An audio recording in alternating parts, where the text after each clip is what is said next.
Hey y'all, in this video, I'm going to walk through how to conduct a repeated measures ANOVA with post-hoc tests in Jamovi. So for this example, the research question is, are students faster at completing the Stroop task in silence than when they complete the task while listening to classical and rock music?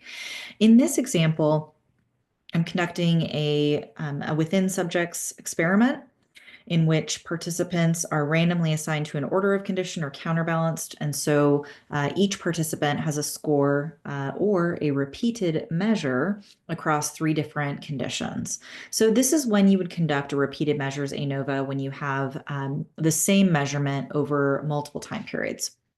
You need a continuous variable as your dependent variable. So for this example, we have time.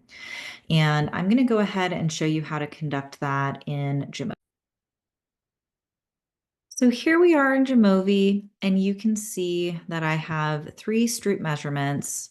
And typically the way you'll have this set up is that one row is a single participant. So you can see that each person has a score in seconds on the Stroop task. So what we're going to do is go to ANOVA, and we're going to select Repeated Measures ANOVA. And for this test, the first thing that you have to do is change the labels in here. So I'm gonna call it. You could leave this if you want to. Just leave it as RM factor 1. I'm gonna call it music, or yeah, let's do music. And so level 1, I'm gonna name silence. Level 2, I'm gonna call classical. So I'm going in the same order of the variables here. And then level 3 is rock. So one thing to note is that this is grayed out until you add the name of a third factor. And so then once you click out of it, it's going to add that third one for you, and then you can drag your variables here. So if you skip that step, you might get a little frustrated. Stroop silence, Stroop classical, Stroop rock. I'm just holding down my shift key, selecting them all at the same time and moving them over. And because I put them in order, they go in order. You can also drag and drop. You can do them one by one. Now you can see that the ANOVA is calculating here. There it is. I'm also going to click on eta squared.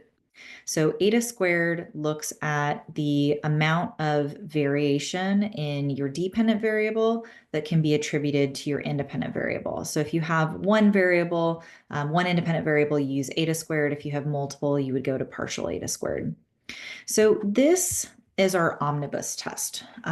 So an omnibus test looks overall, are there significant differences between the groups, but it doesn't tell us where the significant differences are. So to finish this test, we need to, because we found a significant result here, our p-value is less than 0.05, we need to conduct post-hoc tests. So if you arrow down and you go to post-hoc tests right here, you can see that we're going to move our variable music over into the post-hoc test box, and it's going to show us these comparisons. So that's what I'm going to stop at for this video. And the next video, I'm going to talk about assumptions for this test, and then I will talk about how to interpret these results.